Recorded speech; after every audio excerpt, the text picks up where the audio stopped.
Hello everyone, how are you? I am Neeraj Tiwari. Welcomes to YouTube listeners, viewers and subscribers. Guys, कैसे हैं आप सब? मैं आशा करता हूँ आप सब खूब स्वस्थ हैं और आप सब अपनी तैयारी टीजीटी आर्ट में पूरी शिद्दत के साथ व्यस्त हैं। टीजीटी, पीजीटी, एलटी ग्रेड आप किसी की तैयारी कर रहे हो, प्रवक्ता की तैयारी कर रहे हो, हर जगह आप व्यस्त हैं। मित्रों, व्यस्त रहिएगा। लगभग सभी त्यौहार हो चुका है। आज कल भैया दूज का भी त्यौहार था और अब लगभग त्योहारों का समापन होने को है। इधर जो पंचदिवसीय त्यौहार था, तो अब तैयारी की मुख्य धारा से भी जुड़ा जाए। तो मित्रों, दिल से उतरे हुए लोग अगर सामने भी आकर के बैठ जाते हैं तो दिखाई नहीं देते। क्यों? क्योंकि अगर एक बार मन में विद्वेष आ गया तो फिर कोई कितना भी अच्छा क्यों ना हो, फिर अपने मन से उतर जाता है। ऐसी भावनाएं तो आती हैं। ऐसा हो चुका है एक बार आर्ट के पेपर के साथ।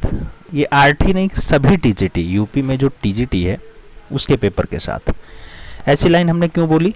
क्योंकि टीजीटी की कई परीक्षाएं तिथि घोषित हो चुकी हैं और कई बार जो है वो कैंसिल हो चुकी हैं। इसलिए दिल से उतर गया कि अब परीक्षा 18 और 19 को ही है।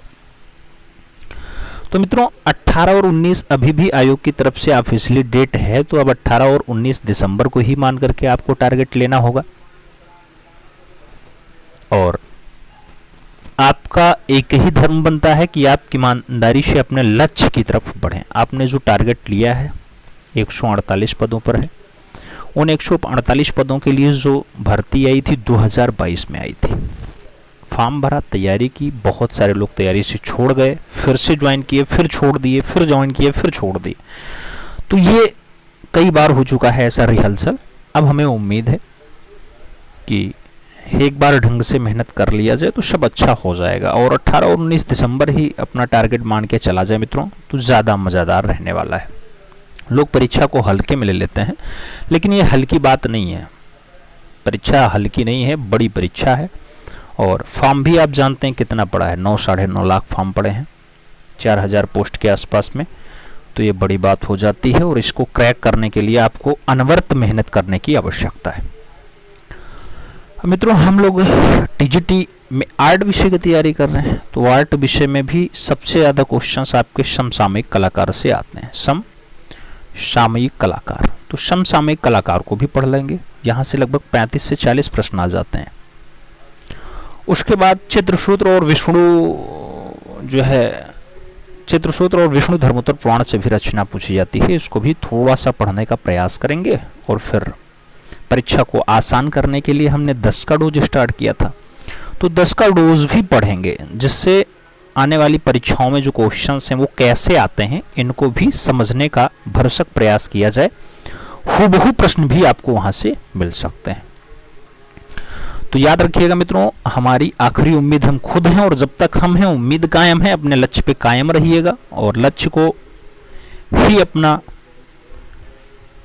अडिग रखिएगा, उस पे काम करिएगा। लक्ष्य प्राप्ति के लिए आपका कर्म है पढ़ाई करना, तो आप पढ़ाई पे लगे रहें। कुछ देर की खामोशी है, फिर शोर आएगा, तुम्हारा वक्त आया है, हमारा दौर आएगा, ऐसी भावना के साथ लगिए। आइए क्लास पे चलते हैं। राम कुमार की बात करते हैं तो 1924 से 2018 का इनका टाइम पीरियड होता है। 1924 में शिमला, हिमाचल प्रदेश में राम कुमार जी का जन्म हुआ था। राम कुमार ने कला की विधिवत जो प्रारंभिक शिक्षा वो नहीं ली है। राम कुमार ने अर्थशास्त्र में एमए सेंट स्टीफन कॉलेज नई दिल्ली से किया है। राम कुमार ने एमए में अध्ययन करते हुए सैलोज मुखर्जी के निर्देशन में शारदा चरण उकील ऑफ आर्ट्स कॉलेज नई दिल्ली में समकालीन कक्षाओं में कला का अध्ययन भी किया है। पेरिस में जाकर के राम कुमार ने आंद्रे लहोते और फेर्नांड लेंजर के निर्देशन में भी कला की शिक्षा ग्रहण की है। राम कुमार मनुष्य की सभ्यता के चित्रकार थे मित्रों, इस पे स्टार लगा लीजिएगा। राम कुमार ने भारत में अमूर्तता की शुरुआत की थी। सन 1960 से 1970 के दौरान राम कुमार ने दृश्य चित्रों का ज़्यादा चित्रण किया है। वाराणसी श्रृंखला में राम कुमार ने वहाँ के लोगों को, घाटों को, नावों को, बालू को, रेत को, गंगा जी को आदि समूचे वातावरण को धूमिल हल्के रंगों में निखेरने का काम किया, निदर्शाने का काम किया है। राम कुमार चित्रकार के साथ साथ लेखक भी थे मित्रों। राम कुमार के चित्रों की जो पहली प्रदर्शनी होती है शिमला में 1948 में लगती है। राम कुमार द्वारा वाराणसी चित्र श्रृंखला पे बनाई गई चित्र श्रृंखलाएं बहुत ज़्यादा पसंद की जाती हैं। तैल व एक्रेलिक रंगों से राम कुमार का जो है समान अधिकार था। तैल और एक्रेलिक रंगों में राम कुमार का समान अधिकार था। इस पर खूब ज़्यादा काम किए, एक्रेलिक माध्यम में भी और तैलीय माध्यम में भी। राम कुमार ने शिल्पों में विसर्जन में सृजन, विलय में लय तथा शिल्प में सत्यम शिवम सुंदरम का समावेश प्रभावशाली रहा है। शहर का सांस्कृतिक बिखराव और काशी विश्वनाथ मंदिर के साथ साथ ही ज्ञानवापी मस्जिद के धुंधले प्रतीक राम कुमार ने चित्रित करने के काम में लगे रहे और किए भी। राम कुमार की एक कृति है बैंड गांव। बैंड गांव, अरे बैग बॉन्ड है भाई, बैग बॉन्ड। बैग बॉन्ड को क्रिस्टी की नीलामी में न्यूयॉर्क में बिकती है, 1.1 मिलियन डॉलर में बिकती है मित्रों। बैग बॉन्ड कितने में बिकी? 1.1 मिलियन डॉलर में बिकी। घनवाद से प्रेरणा लेने के उपरांत निजी विशेषता वाले कलाकार राम कुमार ही होते हैं। राम कुमार को जेडी रॉक फेलोशिप थर्ड का जो है अवार्ड भी मिल चुका है न्यूयॉर्क में। उत्तर प्रदेश सरकार का मुंशी प्रेमचंद्र पुरस्कार 1972 में इनको प्राप्त हो चुका है। राम कुमार को फ्रांस का सर्वोच्च पुरस्कार night of the order of wars and letters 2003 में प्राप्त हो चुका है। 2010 में लाइफ टाइम अचीवमेंट अवार्ड जो है इनको लाइफ टाइम जो है अचीवमेंट अवार्ड 2010 में दिल्ली में मिला है। राम कुमार की अगर बात करते हैं तो 1971 में इन्हें पद्मश्री जो चौथा अति महत्वपूर्ण सम्मान होता है वो प्राप्त होता है। मध्य प्रदेश सरकार द्वारा कालिदास सम्मान दिया गया। अमेरिका में JD rock failure third fund scholarship से भी इन्हें सम्मानित किया गया है। राम कुमार ने 10 भारतीय कलाकारों प्रदर्शनियों को अमेरिका में आयोजित किया था। राम कुमार की मृत्यु जो है 14 अप्रैल 2018 को 94 वर्ष की आयु में दिल्ली में ही हुई है। जन्म कहाँ हुआ? शिमला में। कब हुआ? 1924 में।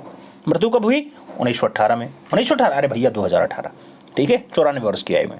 कुछ खास दृश्यों की बात करते हैं, जैसे सेंट टाउन इनका बढ़िया दृश्य है, सोरो बढ़िया रचना है, 3 वुमेन बढ़िया रचना है, लैम्ब्रिंथ ऑफ अ टाउन की बात हो बढ़िया चित्र है, 2 फिगर्स की बात हो, 2 सिस्टर्स की बात हो, लिथोग्राफी में इन्होंने दर्शाया राम कुमार का बढ़िया चित्र है। अतीत की बात आती है, तैलीय रचना है, 1958 में बनाया है। और बात करते हैं तो 1958 में सपना तैलीय चित्र है, बढ़िया है। 1965 में श्रद्धांजलि बहुत अच्छा दृश्य है तैलीय माध्यम में। 1965 में नगर दृश्य को दर्शाने का काम राम कुमार ने किया है। और 1982 में उड़ान, इसको भी तैलीय दृश्य में दर्शाया है। 1966 में बसंत को भी तैलीय माध्यम में दर्शाया है। और 1961 में धार, लद्दाख, बनारस सीरीज जैसी शिमला सीरीजों को भी दर्शाने का काम राम कुमार का रहा है। तो ये सब बढ़िया बढ़िया चित्रों में है और चित्र श्रृंखलाओं में है, तो इनको आपको याद रखना होगा। इनसे जो क्वेश्चंस बन सकता है मित्रों, ये मनुष्य का सभ्यता वाला चित्रकार होता है, ये आपको याद रखना होगा। आंद्रे लेहोत और फर्नांड लेंजर के निर्देशन में कला शिक्षा ली थी, ये आपको याद रखना होगा। शिमला में इनका जन्म हुआ, ये आपको याद रखना होगा। इसके साथ 2010 में इनको लाइफ टाइम अचीवमेंट अवार्ड जो है मिलता है, वो लाइफ टाइम जो है अचीवमेंट अवार्ड को याद रखना होगा। 10 भारतीय कलाकार प्रदर्शनी अमेरिका में आयोजित होती है, उसमें भी राम कुमार शामिल रहे हैं, ये आपको याद रखना होगा। और सपना के साथ नगर दृश्य और शिमला सीरीज तो आपको याद ही रखना होगा। बात करते हैं अगले कलाकार की, कंवल कृष्ण नाम होता है। कंवल कृष्ण की अगर बात करते हैं 1910 से 1993 का इनका टाइम पीरियड होता है। कंवल कृष्ण का जन्म 1910 में मांटगोमरी में हुआ था। Kanwal Krishna government school of arts से कला की डिप्लोमा लेते हैं। पेरिस में कंवल कृष्ण ने ग्राफिक तकनीकी में विशेष प्रशिक्षण प्राप्त किया है। कंवल कृष्ण ने जल रंग और ग्राफिक माध्यम में खूब ज्यादा प्रयोग भी किए हैं। तिब्बत यात्रा से कंवल कृष्ण कला का नवीन माध्यमों में शायरा चित्र को चित्रित करने का काम करते हैं। श्वेत रंग कंवल कृष्ण का प्रिय रंग रहा है, जिसके माध्यम से अपने तिब्बत के हिमाच्छादित विशाल पर्वत, झरने, नदी, सूर्य की रंगों में बिरंगी किरणों को दर्शाने के लिए जो है आपने समाहित कर लिया। तो यानी सफेद रंग में दृश्य दर्शाना कंवल कृष्ण की सबसे प्रिय विशेषता रही है। कंवल कृष्ण के प्रमुख चित्रों की अगर बात करते हैं, मांडू रचना बहुत फेमस है, शिवरिंग रचना बहुत फेमस है, सन रचना बहुत फेमस है, नार्वे बहुत अच्छा दृश्य है। इसके साथ कॉलिंगपोंग डंकीज की अगर बात आती है, ऐसा दृश्य भी कंवल कृष्ण ने बनाया। टेम्पल की बात हो, बहुत अच्छा दृश्य है कंवल कृष्ण का। जनाजा की अगर बात आती है, कंवल कृष्ण की अच्छी रचनाओं में शुमार है। और आगे देखा जाए मित्रों तो कंवल कृष्ण की शैलियों में प्राच्य व यूरोपीय शैली, प्राच्य और यूरोपीय शैली का अद्भुत संयोग होता है। भारतीय सैन्य दल के साथ कुछ समय आप कश्मीर में रहे, जहां पर युद्धरत भारतीय सेना के चित्र को भी बनाने का काम किए। कंवल कृष्ण का आप जानते हैं दुखद निधन 1993 में होता है, 1993, तो ये भी आपको याद रखना होगा। आगे चलते हैं। के.एस. कुलकर्णी का नाम पढ़ते हैं, कृष्ण शामराव कुलकर्णी इनका पूरा नाम आपको हर हाल में याद रखना होगा क्योंकि परीक्षा में पूछा जाता है मित्रों। के.एस. कुलकर्णी का जन्म 1918 में बेलगाम कर्नाटक में होता है। कृष्ण शामराव की प्रारंभिक शिक्षा जो है पूना से हुई है, पूना से। 1940 में जे स्कूल ऑफ आर्ट्स मुंबई से कला में डिप्लोमा प्राप्त करते हैं और के.एस. कुलकर्णी देश विदेश की प्रमुख कला दीर्घाओं में लगभग 71 से अधिक कला प्रदर्शनियां लगा चुके हैं। के.एस. कुलकर्णी को अमेरिका से रॉकफेलर फाउंडरशिप जो है स्कॉलरशिप प्राप्त हो चुका है। राष्ट्रीय ललित कला अकादमी नई दिल्ली 1955 में और 1958 में, 1965 में इनको 3 बार राष्ट्रीय पुरस्कार दे चुकी है। किसको? के.एस. कुलकर्णी को। और आगे चले मित्रों तो आगे कहा जा रहा है म्यूरल और कंक्रीट।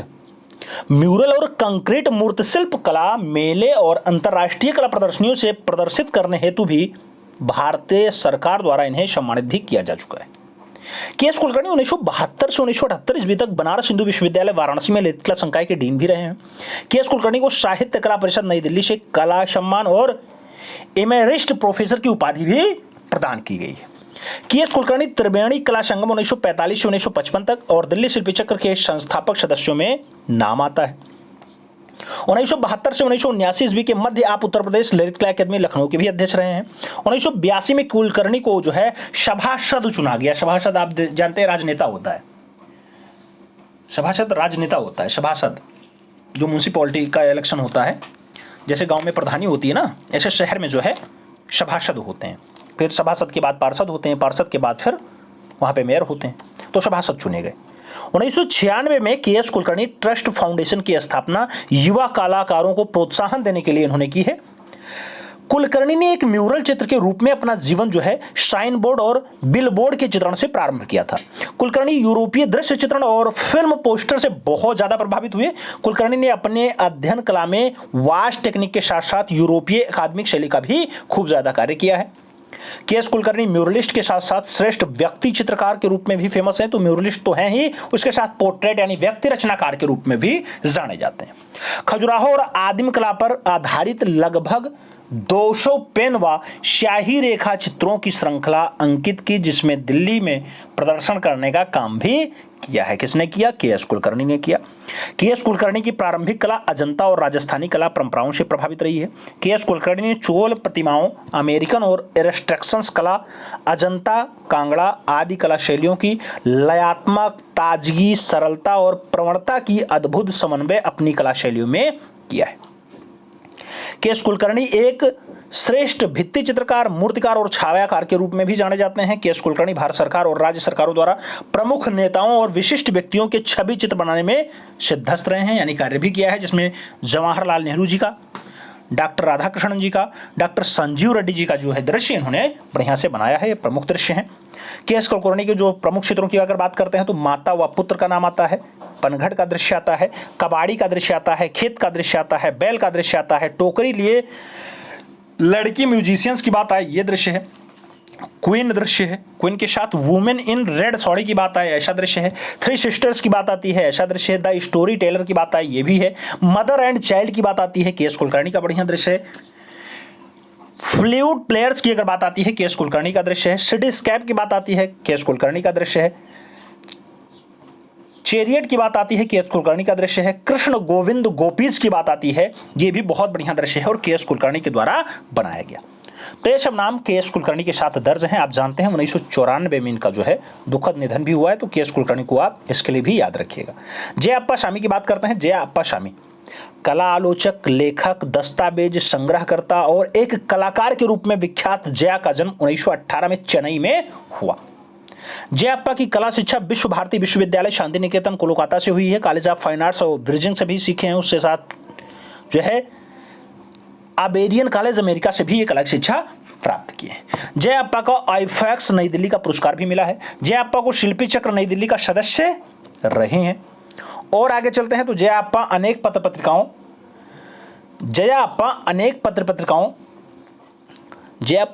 पत्रिकाओं में लेखन और आलोचक के रूप में भी कार्य किए हैं। जयाप्पा की प्रसिद्धि की अगर बात आती है, Abanindranath Tagore and the art of चित्र टाइम्स की बात हो, एन इंट्रोडक्शन टू मॉडर्न की बात हो, या इंडियन स्कल्पचर्स की बात हो, द क्रिटिक विजन की बात हो, सिलेक्टेड राइटिंग की बात हो, इन सभी पे बढ़िया बढ़िया पुस्तकें इन्होंने लिखी हैं। उसके साथ अगर देखा जाता है Tanjore paintings of the Maratha periods की बात हो, Indian paintings on the glass की बात हो, छितेंद्रनाथ मजुमदार की बात हो, कंटेम्प्रेरी इंडियन आर्ट की बात हो, ये सभी बढ़िया पुस्तकों में इनके शुमार है। जयप्पा स्वामी राष्ट्रीय लिखकला अकादमी से सैलोज मुखर्जी पर प्रकाशित मोनोग्राफ का संपादन भी किया है। जयप्पा स्वामी टेम्परा तथा जल रंग माध्यम में खूब ज्यादा काम किए हैं। तैलीय माध्यम में बने चित्रों को जया की पहचान बनाने में लगी हुई है, यानी तैलीय माध्यम में बने चित्रों से जया की पहचान बनने लगी है, खूब ज्यादा फेमस हुए। जया ने अपने चित्रों में प्रकृति और नारी को चित्रित करने का काम किया है। बस स्टॉप है, सहरा है, पर्वतों के दृश्य में नदी है, किनारा है, आद्य विश्व है, शोकाकुल स्त्री है, जया की बढ़िया कृतियों में शुमार है।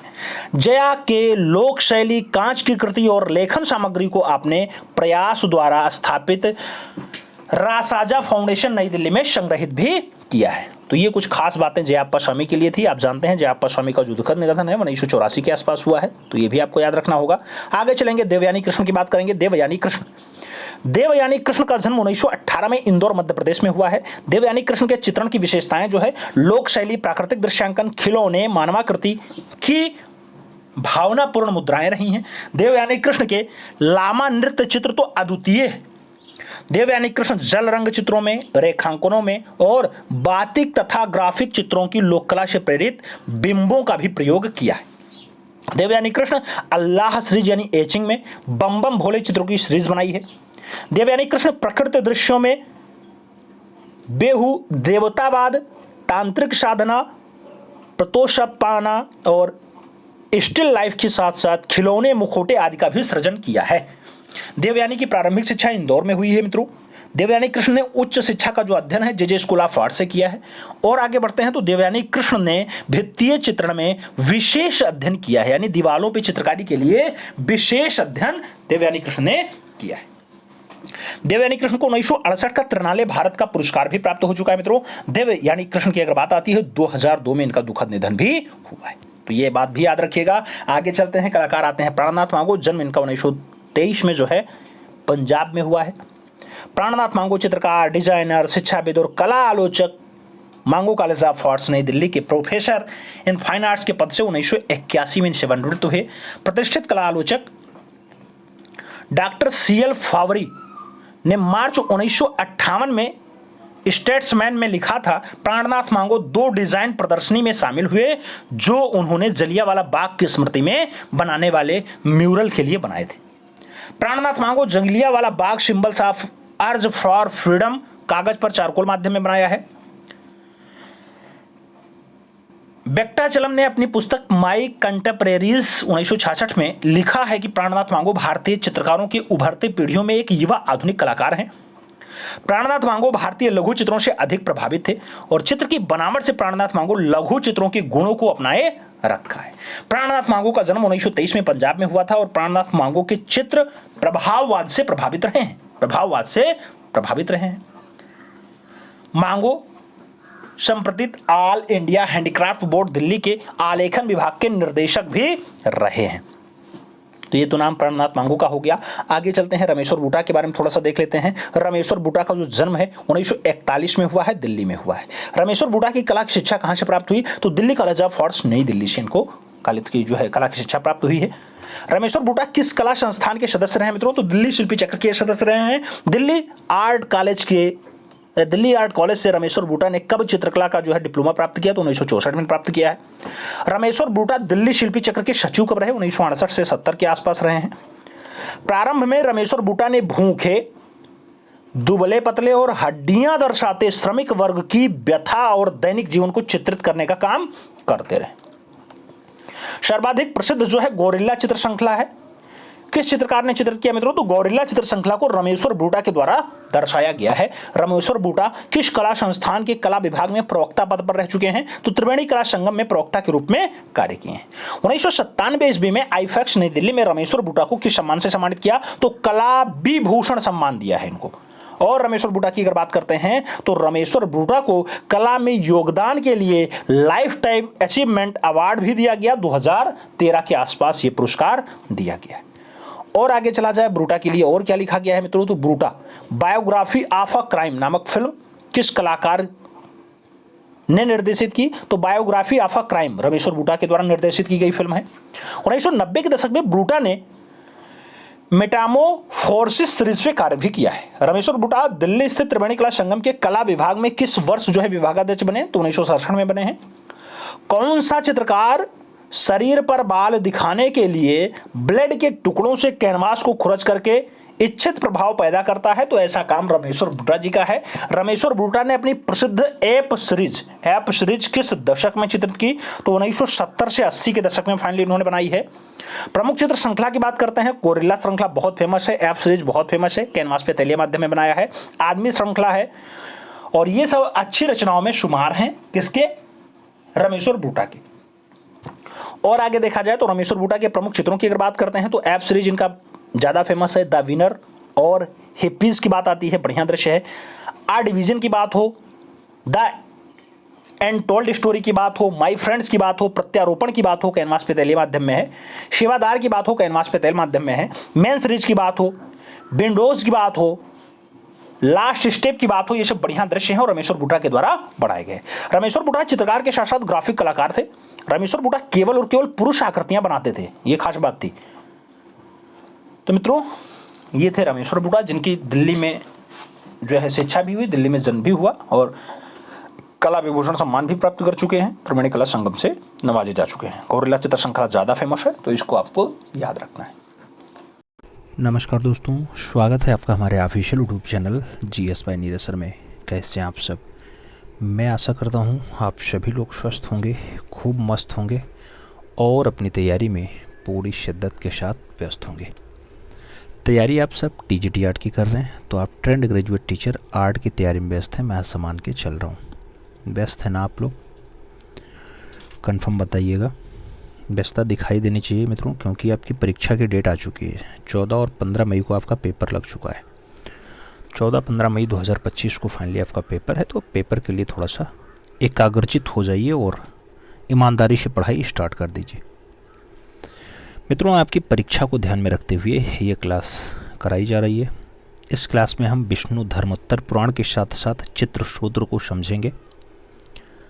चित्रसूत्रों का आप खूब सुने होंगे, 9 खंडों में विभक्त हुआ है। 9 खंड कौन कौन से हैं? जो 9 अध्याय बनते हैं, उनके बारे में भी देखेंगे। विष्णु धर्मोत्तर क्या है, पुराणों की संख्या टोटल कितनी है, वेद क्या है, वेदों की संख्या कितनी है, इन सभी को समझने का प्रयास करेंगे। आइए पहले क्लास पे बात करते हैं विष्णु धर्मोत्तर पुराण।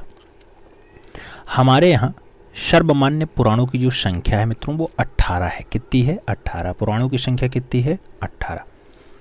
इन्हें महापुराण माना जाता है, पर इनके साथ ही 18 उप पुराण भी हैं और फिर उनके सहयोगी 18 औप या फिर अति पुराण भी हैं। तो मेन 18 पुराण हुए, फिर 18 के 18 उप पुराण हुए, फिर 18 के और 18 औप या फिर अति पुराण हुए। समझ में आई बात? 3 श्रृंखला में चल गया। पुराणों की विशेषता है वहां वेद मंत्रों के अर्थों का एक तरह से उद्घाटन है। वेद मंत्रों के अर्थों का एक तरह से उद्घाटन है। पुराणकारों ने वेदों के मंत्रों को सहज, सरल और बोधगम्य करने के लिए जो है कार्य किया है। यानी जो पुराणकार हैं, उन्होंने वेद के मंत्रों को थोड़ा आसान बनाने के लिए, थोड़ा सरल बनाने के लिए पुराण लिख दिया। कह सकते हैं कि वेद के अर्थों को समझने की कुंजी कोई है तो वह पुराण है मित्रों। वेद के अर्थों को अगर वास्तविक रूप में समझना है तो आपको पुराण पढ़ना चाहिए। कहने का तात्पर्य है, पुराण दरअसल स्मृति ग्रंथ है। क्या है? स्मृति ग्रंथ है मित्रों। और आगे चलें, बात कहा जा रहा है चित्रकला, मूर्तिकला और स्थापत्य कला के बारे में। मत्स्य, अग्नि, ब्राह्मण, नारद, गरुड़, स्कंद और भविष्य के साथ साथ वायु पुराण में बहुत सारी जानकारियां हैं। इसके अलावा लिंग, वामन, बराह, हरिवंश, देवी भागवत, शिव पुराण आदि में भी यह यत्र तत्र विषयक ज्ञान प्राप्त होता है, मिलता है। विष्णु धर्मोत्तर पुराण के तीसरे खंड में, विष्णु धर्मोत्तर पुराण के तीसरे खंड में कला की विस्तार पूर्वक चर्चा है। इसलिए पुराण का यह खंड शिल्प शास्त्र के रूप में विशेष रूप से सामने आया और इसे शिल्प शास्त्र के प्रथम ग्रंथ के रूप में मान्यता मिली हुई है। विष्णु धर्मोत्तर पुराण के तीसरे खंड के चित्रसूत्र यानी जो अध्याय है 35 से 43 का सबसे पहली बार जो अंग्रेजी में अनुवाद होता है वो स्टेला कैम्ब्रिज के द्वारा किया जाता है। तो आपको याद रखना होगा विष्णु धर्मोत्तर पुराण में जो चित्रसूत्र है मित्रों, उसका अंग्रेजी रूपांतरण किसने किया? स्टेला कैम्ब्रिज के द्वारा किया गया सन 1924 ईस्वी में, और बाद में उसका संशोधित रूप 1928 में प्रकाशित भी हो गया। इस ग्रंथ पर इनके बाद डॉक्टर आनंद कैडिस कुमार स्वामी, आरसी हजारा, तारापद भट्टाचार्य, डॉक्टर वासुदेव शरण अग्रवाल आदि विद्वानों ने भी कार्य किया है। तो स्टेला कैम्ब्रिज ने तो काम ही किया, उसके साथ वासुदेव शरण अग्रवाल भी काम किए, ए.के. स्वामी भी किए, हजारा भी किए, तारापद भट्टाचार्य भी किए हैं। चित्रसूत्र के अलावा विष्णु धर्मोत्तर पुराण के प्रतिमा लक्षण के 44 से लेकर के 85 तक के 42 अध्यायों में देवी देवताओं की मूर्तियों के बारे में बताया गया है। किसके बारे में बताया गया? देवी देवताओं की मूर्ति के बारे में बताया गया। इसी प्रकार प्रसाद लक्षण के अध्याय 86 से लेकर के 118 तक जो 33 अध्याय हैं, इसमें मंदिरों के प्रकारों के लक्षण और भवनों के निर्माण आदि पर जो विस्तार से प्रकाश डाला गया है उसकी जानकारी प्राप्त होती है। कला की दृष्टि से विष्णु धर्मोत्तर पुराण का जो चित्रसूत्र है अध्याय बेहद महत्वपूर्ण है। इसमें चित्र कैसा होना चाहिए इस पर विस्तार से व्याख्या की गई है, और महत्वपूर्ण यह है कि यहां संवाद के जरिए कला के बारे में विस्तृत विवरण दिया गया है। ऋषि मार्कंडेय ने अपने शिष्य राजा वज्र की चित्र संबंधित जिज्ञासाओं का समाधान करते हुए विभिन्न कलाओं के अंतर संबंधों पर गहरे से प्रकाश डाला है। मित्रों, राजा वज्र नृत्य सीखना चाहते हैं और ऋषि मार्कंडेय कहते हैं कि पहले चित्रकला को सीखना होगा। वह चित्रकला सीखना चाहते हैं तो कहा जाता है कि इसके लिए संगीत सीखना होगा। वह संगीत सीखना चाहते हैं तो कहा जाता है पहले काव्य कला को जानना होगा। इस तरह कलाओं के अंतर संबंधों की चर्चा करते हुए संवाद व्याकरण तक पहुंच जाता है। संवाद का जो मूल है वो कलाओं की परस्पर निर्भरता है। चित्रसूत्र स्पष्ट करता है कि सभी कलाएं एक दूसरे से जुड़ी हुई हैं। एक कला को जानने बिना दूसरी कला को नहीं समझा जा सकता। सभी कलाएं परस्पर अंतर गुणवत्त हैं, एक दूसरे से अंदर ही अंदर जुड़ी हुई हैं, ऐसा बताया जाता है। हम चित्रसूत्र की बात करें तो चित्रसूत्र 9 अध्यायों में विभक्त है। यह शब्द कई बार पूछा गया। चित्रसूत्र कितने खंडों में बटा हुआ है? 9 खंडों में बटा हुआ है। इसके पहले अध्याय को हम आया मोक्षया मान के नाम से जानते हैं। इसमें चित्र और पुरुष रूप का जो मान प्रमाण है इसके बारे में सविस्तार बताया गया है। मित्रों, किसमें? आया मोक्षा यमान में। दूसरा अध्याय क्या बनता है? प्रमाणाध्याय। प्रमाणाध्याय के अंतर्गत पुरुष लक्षण और मान प्रमाण के द्वारा पुरुषों के रूप आकार से संबंधित चित्र, इनके आधार के बारे में बताया गया है। तीसरे अध्याय की बात करें तो सामान्य मान में चित्र मूर्ति रूप लक्षण के बारे में बताया गया है। चौथे अध्याय की बात करते हैं, प्रतिमा लक्षण है। प्रतिमा लक्षण में देवी देवताओं की प्रतिमा किस तरह से निर्मित की जानी चाहिए इसके बारे में विस्तार से समझाया गया है। पांचवें अध्याय की बात करते हैं, क्षय वृद्धि होता है। क्षय वृद्धि, इसमें जो है स्थान और क्षय वृद्धि के अंतर्गत चेहरे की विभिन्न मुद्राओं की विविधता और उनके आनुपातिक मान के आधार पर चित्रों के विविध प्रकार के बारे में विस्तार से जानकारी दी गई है। हम छठवें अध्याय की बात करते हैं मित्रों चित्रसूत्र में, तो इसे रंग व्यक्तिकर कहते हैं। इसके अंतर्गत भूमि बंध है, वर्ण है, रंग द्रव्य है, इससे संबंधित जानकारियों में चित्रों के लिए रंगों के प्रयोग, मिश्रित रंगों की भूमिका, रंगों के बरतने संबंधित विस्तृत ज्ञान है। सातवें अध्याय की बात करते हैं, इसमें रंग वर्तना है। रंग वर्तना में चित्र भेद, वर्तना, गुण एवं दोषों के अंतर्गत चित्रों में रेखांकन, छाया प्रकाश आदि के चित्रण आदि की विस्तार से जानकारी दी गई है। 8वें खंड की बात करते हैं तो रूप निर्माण।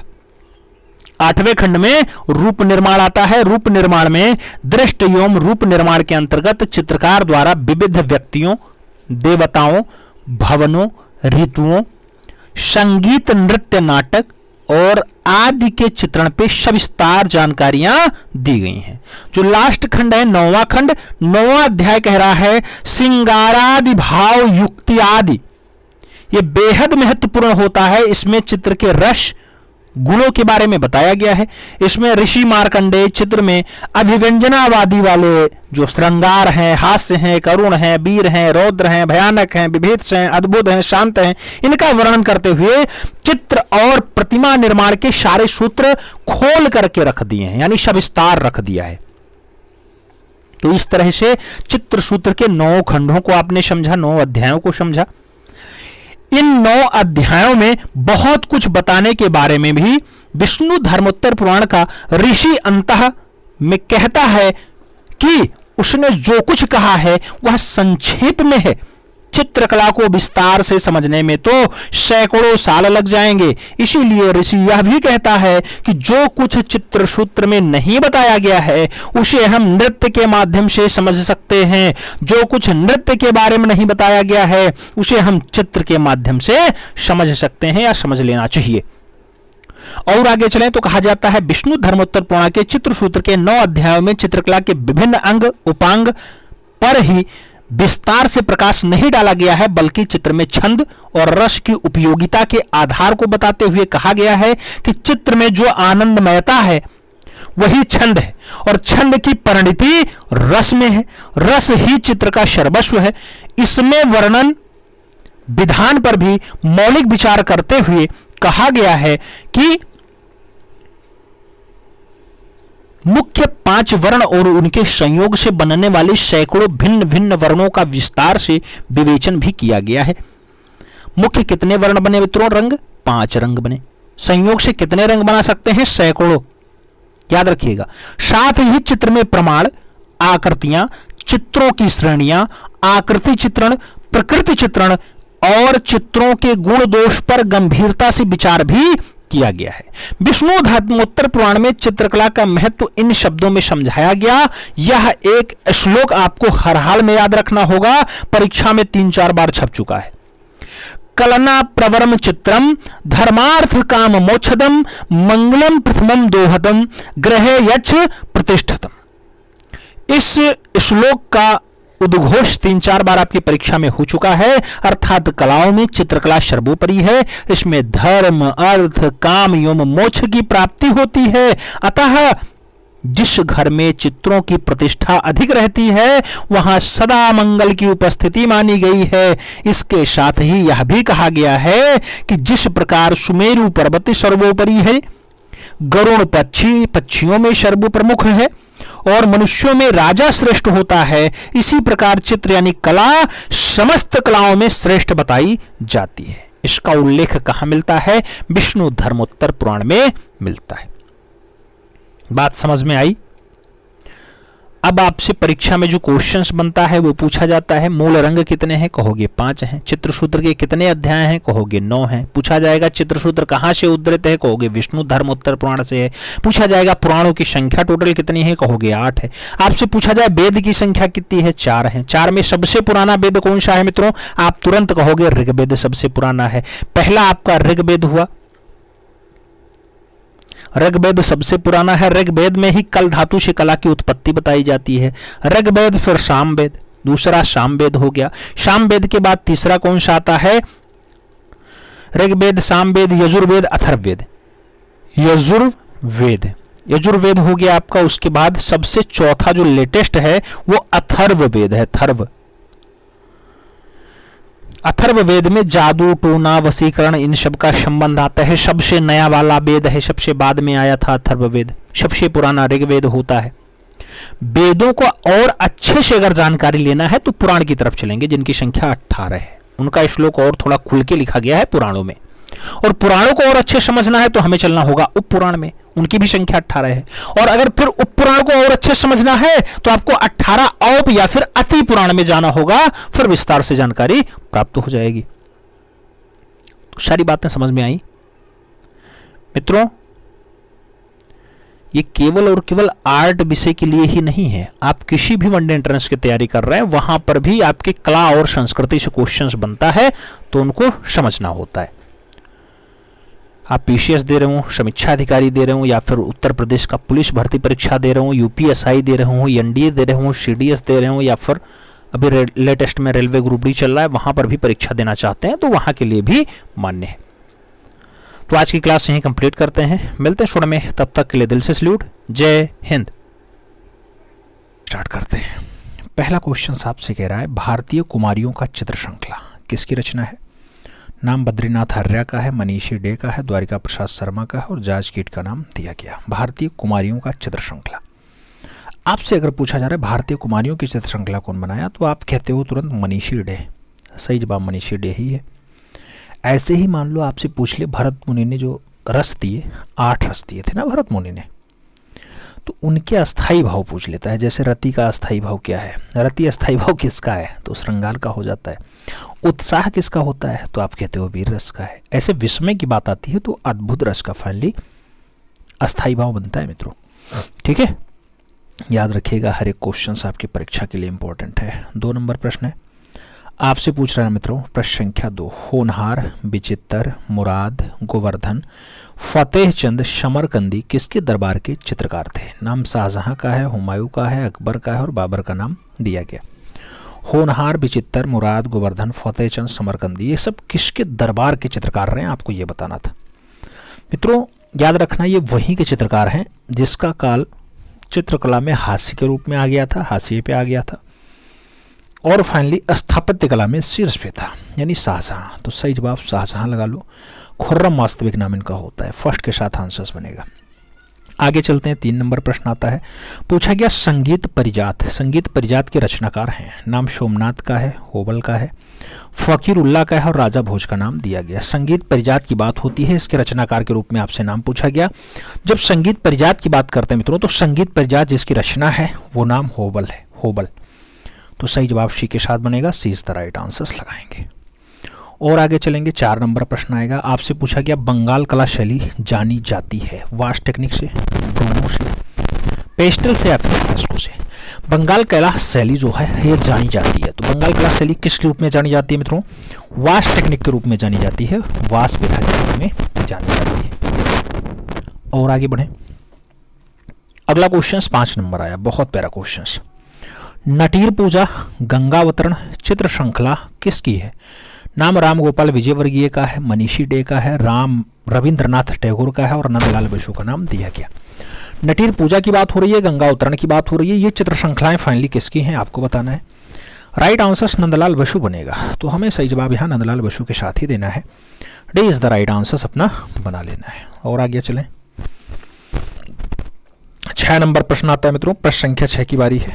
आपसे कह रहे कौशल्या से आज्ञा लेते राम, उसके साथ बनवासी यक्ष, ये सब बढ़िया चित्र हैं, अच्छे चित्र हैं, किसने बनाए हैं? नाम के वेंकटप्पा का है, शैलेंद्रनाथ डे का है, छतीन्द्रनाथ मजूमदार का है और ईबी हेवल का नाम दिया गया। कौशल्या से आज्ञा लेते राम और वनवासी यक्ष जैसी बढ़िया रचना पूछा गया किसके द्वारा बनाई गई है? तो मित्रों जिसे हम संत चित्रकार कहते हैं उसी ने बनाई, यानी शैलेंद्रनाथ डे ने बनाई है। तो राइट आंसर शैलेंद्रनाथ डे बनता है, सी के साथ अपना सही जवाब लग जाता है। और आगे चलते हैं। 7 नंबर प्रश्न आता है, पूछा गया आपसे भारत भवन की डिजाइन किसके द्वारा तैयार की गई थी? नाम चार्ल्स कोरिया का है, ब्रजेंद्र सिंह का है, सुधाकर शर्मा है और डीपी राय चौधरी का नाम दिया गया। भारत भवन की डिजाइन आपसे पूछा गया, भारत भवन भोपाल में स्थित है, ये बात याद रखिएगा, भोपाल मध्य प्रदेश का हिस्सा है। और इसके डिजाइन की अगर बात आती है मित्रों, चार्ल्स कोरिया के द्वारा इसका डिजाइन दिया गया। सही जवाब आपको चार्ल्स कोरिया देना है, first is the right answer लगा लेना है। तो सही जवाब फर्स्ट के साथ लगाओ। और आगे चलते हैं। 8 नंबर क्वेश्चन आता है, आपसे कह रहा है चित्रकुशी आर्ट गैलरी स्थित है। चित्रकुशी आर्ट गैलरी नाम कानपुर का है, जम्मू का है, आगरा का है, वाराणसी का नाम दिया गया है। चित्रकुशी आर्ट गैलरी लोकेटेड है। चित्रकुशी आर्ट गैलरी की अगर बात आती है, ये कानपुर में लोकेटेड है। सही जवाब कानपुर बन जाएगा। और आगे चला जाए। 9 नंबर प्रश्न है, कह रहा है एक दूसरे को पान का पत्ता देते राधा और कृष्ण, इसको चित्रित किया गया था रवि वर्मा के द्वारा, निहाल चंद के द्वारा, नैनसुख के द्वारा या फिर मनोहर के द्वारा। एक दूसरे को पान का पत्ता देते हुए राधा और कृष्ण, ये चित्रित किया गया मित्रों, किसके द्वारा चित्रित किया गया? ये निहाल चंद के द्वारा चित्रित किया गया है। तो सही जवाब निहाल चंद बन जाएगा। सी इज द राइट आंसर आपका लग जाएगा। अगला क्वेश्चन 10 नंबर आता है। पूछा गया अजंता म्यूरलिस्ट, अजंता म्यूरलिस्ट पुस्तक के लेखक हैं। केसीएस मनिक्कर का नाम है, आनंद गणेश कुमार स्वामी का नाम है, अजीत घोष हैं और के आचारा का नाम भी दे दिया गया। अजंता म्यूरलिस्ट पुस्तक के बारे में पूछा गया मित्रों। रचना बहुत अच्छी है, पुस्तक बढ़िया है, अजीत घोष के द्वारा लिखी गई है। तो आपको जो यहाँ सही जवाब देना होगा वो बी के साथ लगाना होगा। B is the right answer फिलहाल देना होगा। और आगे चलें, अगला क्वेश्चन आएगा अपना, बहुत प्यारा क्वेश्चन है मित्रों। आपसे क्या कह रहा है, यूनेस्को ने भारत के 6 स्थलों को विश्व धरोहर स्थल की अस्थायी सूची में शामिल किया। अब कुल स्थलों की संख्या हुई है 45 हुई है, 48 हुई है, 47 हुई है या फिर 49 हुई। मित्रों कुल स्थलों की संख्या जो अब हो गई है वो 48 हो गई है। सही जवाब 48 के साथ लगा लो। सी इज द राइट आंसर बना लो। और आगे चला जाए, अगला क्वेश्चन कह रहा मूल रंग होते हैं, नीला लाल पीला होते हैं, हरा बैगनी नारंगी होते हैं, नारंगी लाल पीला होते हैं या फिर भूरा लाल नीला होते हैं। मूल रंग की बात आती है मित्रों, मूल रंग आपको बताना है। तो नारंगी और भूरा हो नहीं सकता, इसलिए जो सही विकल्प बैठेगा वो क्या बैठेगा मित्रों, फर्स्ट आंसर लाल नीला पीला। First is the right answer आपको लगाना है। ए के साथ अपना सही जवाब बना लीजिएगा। और आगे चलते हैं, अगला क्वेश्चन 3 नंबर आता है। पूछा गया मध्यकालीन पाषाण, मध्य का पाषाणकालीन पुरास्थल लांघनाज जो गुजरात में है, इसमें मानव के कितने कंकाल मिले हैं। लांघनाज से फाइनली मानव का कितना कंकाल प्राप्त हुआ ये पूछा गया। नाम 12 का है, 18 का है, 14 का है और 22 का नाम दिया गया। लांघनाज में मानव के कितने कंकाल मिले हैं मित्रों। लांघनाज की अगर बात आती है तो सही जवाब जो बनता है वो 14 कंकाल प्राप्त हुए हैं। बी के साथ अपना सही जवाब बन जाता है। B is the right answer लगा लेते हैं। और आगे चलते हैं, 4 नंबर क्वेश्चन आता है, बहुत प्यारा क्वेश्चन है। स्वास्तिक पूजा का श्रेष्ठ चित्र कहाँ से प्राप्त हुआ। स्वास्तिक पूजा मित्रों आप जानते हैं स्वास्तिक इस टाइप से बनता है, और स्वास्तिक पूजा का जो सर्वश्रेष्ठ चित्र मिलता है वो कहाँ से प्राप्त हुआ है। ऑप्शंस में दिया गया पंचमढ़ी का, होशंगाबाद का, भीमबेटका का, आदमगढ़ का नाम दिया गया। आपसे पूछा गया स्वास्तिक पूजा का जो बढ़िया वाला श्रेष्ठ वाला चित्र है कहाँ से प्राप्त हुआ, तो आप भी राइट आंसर पंचमढ़ी में लगाते हो मित्रों। First is the right answer बनाते हो। ए के साथ आपका सही जवाब हो जाता है। 5 नंबर प्रश्न पे हम चलते हैं। आपसे कह रहा पीएम मोदी ने छत्रपति शिवाजी महाराज की 9.5 फीट ऊंची गन मेटल की मूर्ति का अनावरण कहाँ किया। नाम दिल्ली का है, राजस्थान का है, कानपुर का है, पुणे महाराष्ट्र का नाम दिया गया। पीएम मोदी ने छत्रपति शिवाजी महाराज की 9.5 फीट ऊंची गन मेटल की फाइनली मूर्ति जो है इसका अनावरण कहाँ किया आपसे पूछा गया।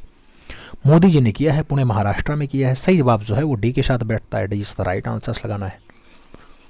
और आगे चलते हैं, 6 नंबर प्रश्न आ जाता है। आपसे पूछ लिया गया मित्रों, भगवान बुद्ध की विश्व की सबसे लंबी मूर्ति जो शयन मुद्रा में है 30 फीट ऊंची है और 100 फीट लंबी है, जिसके मूर्तिकार जो है मिंटू पाल है, कहाँ बन रही है। नाम बोधगया का है, सारनाथ का है, श्रावस्ती का है और दिल्ली का नाम दिया गया।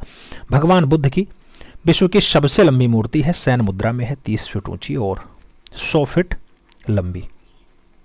आपको बताना है कहाँ बन रही है। राइट आंसर आपका गया का बोधगया बनेगा। सही जवाब जो है वो फर्स्ट के साथ लगेगा। ए इज द राइट आंसर लगाना।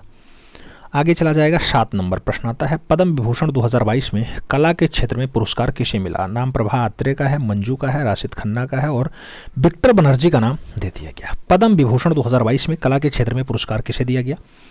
कला के क्षेत्र में जिसे पुरस्कार दिया गया मित्रों उसका जो नाम होता है वो प्रभा अन्य होता है, प्रभा अत्रे। सही जवाब प्रभा अत्रे लगाओ। फर्स्ट के साथ आप सही जवाब बनाओ। 8 नंबर चल रहे हैं। प्रश्न संख्या 8 की बारी है। सिगरिया गुफा में कुल कितने गुफाएं पाई गई हैं। सिगरिया गुफा में कुल कितनी गुफाएं पाई गई। 4 गुफा, 29 गुफा, 5 गुफा या फिर 6 गुफा। सिगरिया की बात आए तो आप राइट आंसर क्या लगाते हो मित्रों। सिगरिया में फाइनली जो गुफाओं की संख्या है वो आपकी 6 है। तो सही जवाब जो बनता है वो 6 गुफाओं के साथ बनता है। राइट आंसर आपको यहाँ पर जो देना है वो डी के साथ लगा लेना है। D is the right answer हो जाता है। और आगे चला जाए, अपना अगला क्वेश्चन आता है 9 नंबर क्वेश्चन से। कह रहा है युवराज दारा शिकोह का शबीह। युवराज दारा शिकोह का शबीह फाइनली किसने बनाया है। नाम मुराद का आया, होनहार का आया, दौलत का आया और अकारिजा का नाम दिया गया। युवराज दारा शिकोह का जो शबीह बनाया जाता है मित्रों किसके द्वारा बनाया जाता है। सही जवाब जो बनेगा वो होनहार के साथ बनेगा। तो आप जो सही जवाब बनाओगे उसी के साथ बनाओगे। सी इज द राइट आंसर बनाओगे।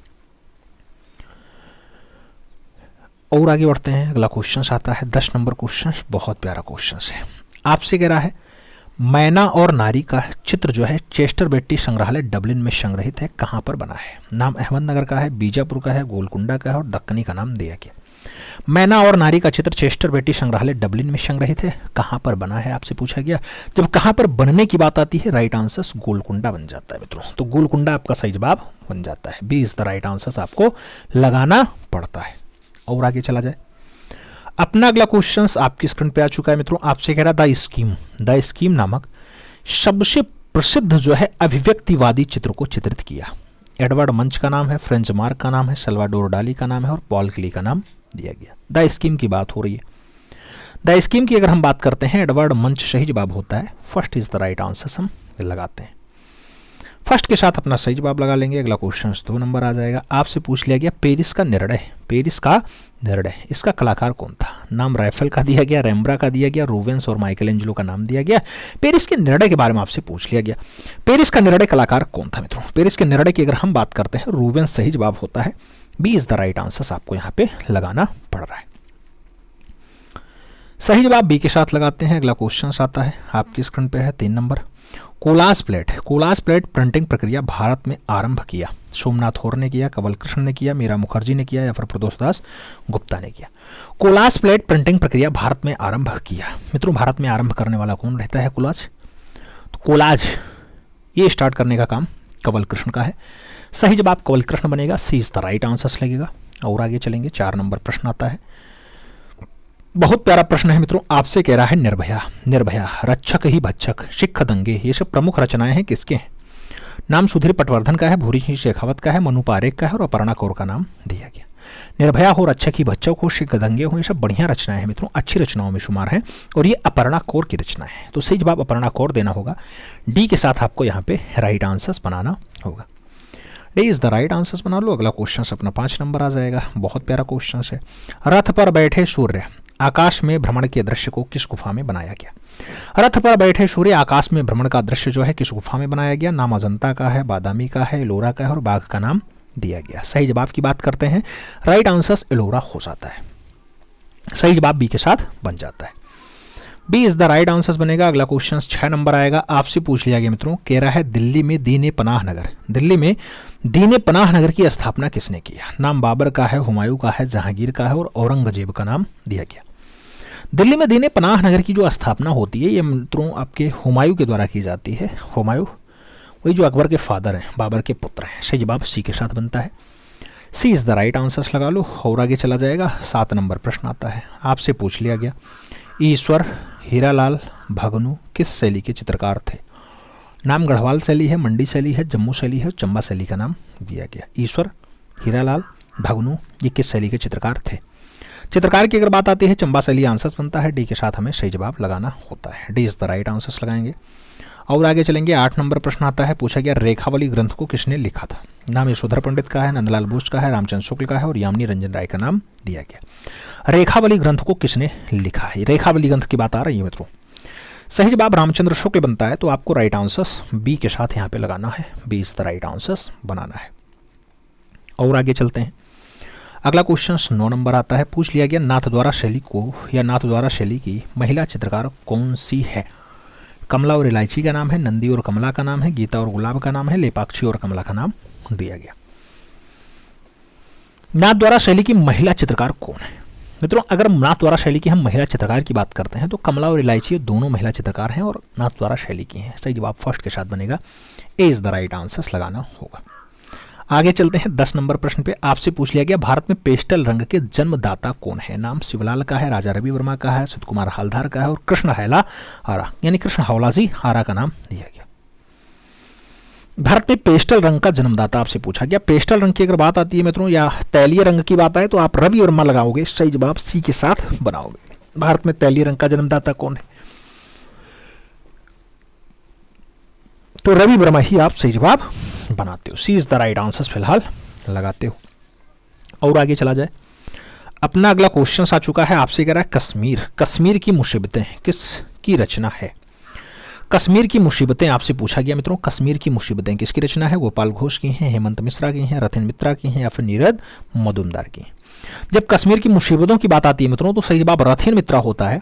राइट आंसर्स बी के साथ बनता है, B is the right answers लगाएंगे। और आगे चलेंगे, प्रश्न संख्या 2 की बारी आएगी। पूछा गया सोनपुर का मेला, दुर्गा पूजा, छठ पूजा, राम का वनवास आदि के चित्रकार कौन है? नाम सेवक राम का है, झुमक लाल का है, राजा रवि वर्मा का है और गोपाल चंद का नाम दिया गया। सोनपुर का मेला है, दुर्गा पूजा है, छठ पूजा है, राम का वनवास है, ये सब बढ़िया रचनाएं हैं मित्रों, अच्छी रचनाएं हैं, इनके बारे में आपसे पूछ लिया गया। तो ये सब जो रचनाएं बनाई जाती हैं ये सेवक राम के द्वारा बनाई जाती हैं। सही जवाब सेवक राम बनता है, first is the right answer आपका लग जाता है। तो हम फर्स्ट के साथ आंसर्स लगाएंगे, ए इज द राइट आंसर्स बनाएंगे। आगे चलेंगे, 3 नंबर प्रश्न आपकी स्क्रीन पे ये रहा। प्रश्न संख्या 3 की बारी है। मनोरथ मंजरी, रसिक रत्नावली, बिहारी चंद्रिका किस राजा की रचना है? नाम जयराज का दिया गया, राणा सांगा का दिया गया, राणा कुंभा का दिया गया और सामंत सिंह का नाम दिया गया। मनोरथ मंजरी की बात है, रसिक रत्नावली की बात है, बिहारी चंद्रिका की बात है। किसकी रचनाएं हैं? जसराज हैं, जयराज हैं, राणा सांगा है, राणा कुंभा है, सामंत सिंह का नाम दिया गया। जो सही जवाब बनता है मित्रों वो राइट आंसर आपका सामंत सिंह बनता है। तो हम राइट आंसर यहाँ पे डी के साथ लगाते हैं, D is the right answer बनाते हैं। और आगे चलेंगे, अगला क्वेश्चन अपना 4 नंबर आएगा। बहुत प्यारा क्वेश्चन है। अटाला मस्जिद का निर्माण किसने करवाया था? नाम इब्राहिम सर्की का है, सिकंदर शाह का है, हॉकिंस और बाबर का नाम दिया गया। अटाला मस्जिद आप जानते हैं जौनपुर में स्थित है। जौनपुर जो भारत का सिराज ए हिंद कहा जाता है मित्रों, उसका निर्माण फाइनली इब्राहिम सर्की ने करवाया। सही जवाब फर्स्ट के साथ लगाओ, Ibrahim cerci is the right answer बनाओ। और आगे चलेंगे, 5 नंबर क्वेश्चन आएगा। बहुत प्यारा क्वेश्चन है। आपसे कह रहा है किस गुफा को बौद्ध धर्म का केंद्र माना जाता है? नाम अजंता का है, बाघ का है, लोरा का है, बादामी का नाम दिया गया। किस गुफा को बौद्ध धर्म का केंद्र माना जाता है मित्रों? वो गुफा फाइनली आपकी अजंता होती है। अजंता वही जो 30 गुफाओं को सहेजे हुए है, 6 गुफा में जहाँ चित्र मिलते हैं, आपके औरंगाबाद में लोकेटेड है। और आगे चला जाए, अगला क्वेश्चन 6 नंबर आता है। बहुत प्यारा क्वेश्चन है। कागज पर चित्रण किस शताब्दी में हुआ? नाम 16वीं सदी का है, 15वीं सदी का है, 17वीं सदी का है और 19वीं सदी का नाम दिया गया। कागज पे चित्रण कौन सी शताब्दी में हुआ आपसे पूछा गया मित्रों। जब कागज पे चित्रण की बात आती है 15वीं सदी आंसर बनता है, सी इज द राइट आंसर हम लगाते हैं। सही जवाब सी के साथ बन जाएगा। अगला क्वेश्चन 7 नंबर आएगा। बहुत प्यारा क्वेश्चन है मित्रों। आपसे कह रहा महात्मा बुद्ध सर्वाधिक 21 वर्ष कहाँ बिताए थे? नाम सारनाथ का है, दिल्ली का है, गया का है, श्रावस्ती का नाम दिया गया। महात्मा बुद्ध 21 वर्षों तक कहाँ रहे? 21 वर्षों तक महात्मा बुद्ध श्रावस्ती जनपद में रहे। सही जवाब डी के साथ बनता है, D is the right answer लगाते हैं। और आगे चला जाए, अगला क्वेश्चन आता है आपका 8 नंबर। बहुत प्यारा क्वेश्चन है। आपसे कह रहा पार्श्वनाथ, पार्श्वनाथ जैन मंदिर कहाँ स्थित है? नाम कोणार्क का है, बिहार का है, खजुराहो का है और गया का नाम दिया गया। पार्श्वनाथ जैन मंदिर कहाँ स्थित है मित्रों? जब पार्श्वनाथ के जैन मंदिर की बात आती है तो सही जवाब खजुराहो बनता है। राइट आंसर हम खजुराहो के साथ दे पाते हैं, B is the right answer यहाँ पे लगा पाते हैं। और आगे चलेंगे, अपना अगला क्वेश्चन आएगा 9 नंबर। बहुत प्यारा क्वेश्चन है मित्रों। कह रहा है गीत गोविंद चित्र श्रृंखला किसकी है? गीत गोविंद चित्र श्रृंखला किसकी है? नाम मनीषी डे का है, जाजकीट का है, शारदा छणोकील का है और छतीनाथ मजूमदार का नाम दिया गया। गीत गोविंद चित्र श्रृंखला किसकी है मित्रों? गीत गोविंद चित्र श्रृंखला की अगर बात करते हैं तो सही जवाब जो बनता है वो छतीनाथ मजूमदार का बनता है। राइट आंसर हम डी के साथ लगाते हैं, D is the right answer बनाते हैं। और आगे चलेंगे, 10 नंबर क्वेश्चन आता है। बुद्ध चरित्र के रचनाकार हैं? नाम अश्वघोष का है, वाणभट्ट का है, भद्रबाहु का है और चरक का नाम दिया गया। बुद्ध चरित्र के रचनाकार कौन है? बुद्ध चरित्र की अगर बात आती है मित्रों अश्वघोष आंसर बनता है। First is the right answer आपको यहाँ पे लगाना पड़ता है। तो हम फर्स्ट के साथ आंसर्स लगाएंगे, ए इज द राइट आंसर्स फिलहाल बनाएंगे। फर्स्ट के साथ आंसर्स लगा लेते हैं और आगे चलेंगे, अपना अगला क्वेश्चन आ जाएगा। अगला क्वेश्चन आपसे कह रहा है एसपी बाला सुब्रमण्यम, एसपी बाला सुब्रमण्यम मरणोपरांत को कौन सा महत्वपूर्ण पुरस्कार 2021 में दे दिया गया? नाम पद्म भूषण का है, पद्म विभूषण का है, पद्मश्री का है और भारत रत्न का नाम दिया गया। एसपी बाला सुब्रमण्यम की बात हो रही है। मरणोपरांत 2021 में इनको पुरस्कृत किया गया और फाइनली भारत का तीसरा नहीं है भाई, दूसरा महत्वपूर्ण जो है पुरस्कार है पद्म विभूषण। पहले नंबर पे भारत रत्न आता है, दूसरे नंबर पे विभूषण आता है, तीसरे नंबर पे आपका पद्म भूषण आता है और चौथे नंबर पे आपका ये पद्मश्री आता है। याद रखिएगा, पहले नंबर पे भारत रत्न आता है, दूसरे नंबर पे आपका ये आया पद्म विभूषण, तीसरे नंबर पर आपका पद्म भूषण आता है। तो पद्म विभूषण इन्हें मिला है दूसरे नंबर वाला। सही जवाब सी के साथ लगाओ और आगे चलें। अगला प्रश्न आपसे कह रहा है the silent erosion, the silent erosion किसकी कला जीवन पर आधारित फिल्म है? नाम नीलिमा शेख का है, बद्रीनाथ आर्या का है, समीर मंडल का है और दिनकर कौशिक का नाम दिया गया। द साइलेंट इरोजन की बात आ रही है। द साइलेंट इरोजन किसकी कला की जीवनी पे फाइनली आधारित है? Silent erosion. सही जवाब आता है मित्रों तो वो बद्रीनाथ आर्या है। सही जवाब सी के साथ बनता है, सी इज द राइट आंसर लगाते हैं और आगे चलें। अगला क्वेश्चन 3 नंबर आता है। प्यारा क्वेश्चन है, समीर मंडल का जन्म स्थान 1952 ईस्वी में कहाँ पे हुआ था? नाम 24 परगना बंगाल का है, दिल्ली का है, कर्नाटक का है, बिहार का नाम दिया गया। समीर मंडल का जन्म स्थान 1952 में कहां पे हुआ था मित्रों? जन्म की अगर बात आती है 24 परगना आंसर बनता है। परगना आप जानते हैं बंगाल में जिला है। सही जवाब 24 Pargana Bengal. First is the right answer लगाना पड़ता है मित्रों, ए के साथ हमें सही जवाब देना होता है। और आगे बढ़ें अगला क्वेश्चन आएगा। 4 नंबर क्वेश्चन बहुत प्यारा क्वेश्चन है। आपसे कह रहा है गोवा के ग्रामीण जीवन में मुंबई का शहरी जीवन का दृश्य किसने बनाया? नाम सैयद हैदर रजा का है, के एच आरा का है, फ्रांसिस न्यूटन सूजा का है और मकबूल फिदा हुसैन का नाम दिया गया। गोवा के ग्रामीण जीवन में मुंबई का शहरी जीवन का दृश्य किसने बनाया था मित्रों? तो वो शहरी जीवन का दृश्य फाइनली बनाया गया फ्रांसिस न्यूटन सूजा के द्वारा। सही जवाब बी के साथ बनता है, B is the right answer लगाना होता है। हम 5 नंबर प्रश्न पे चलते हैं। आपसे पूछा गया 1874 ईस्वी में रॉक टेम्पल्स ऑफ अजंता के लेख जो है प्रकाशित हुए थे। जेम्स वार्गेस ने, जगदीश गुप्ता ने, शारदा चंद वकील ने या फिर नीरज मजुमदार ने प्रकाशित किए। 1874 ईस्वी में रॉक टेम्पल्स ऑफ अजंता का जो लेख प्रकाशित होता है मित्रों वो फाइनली जेम्स वर्गेस के द्वारा प्रकाशित होता है। तो हमें राइट आंसर जेम्स वर्गेस देना है। First is the right answer यहाँ पे बनाना है। और आगे चला जाएगा। 6 नंबर प्रश्न आता है, बहुत प्यारा क्वेश्चन है मित्रों। आपसे कह रहा है तांबे का हंस, गोदीवाड़ा के साक्ष्य, शतरंज के नमूने आदि के जो साक्ष्य हैं ये कहाँ से प्राप्त हुए हैं? नाम आलमगीरपुर का है, राखीगढ़ी का है, दायमाबाद का है और लोथल का नाम दिया गया।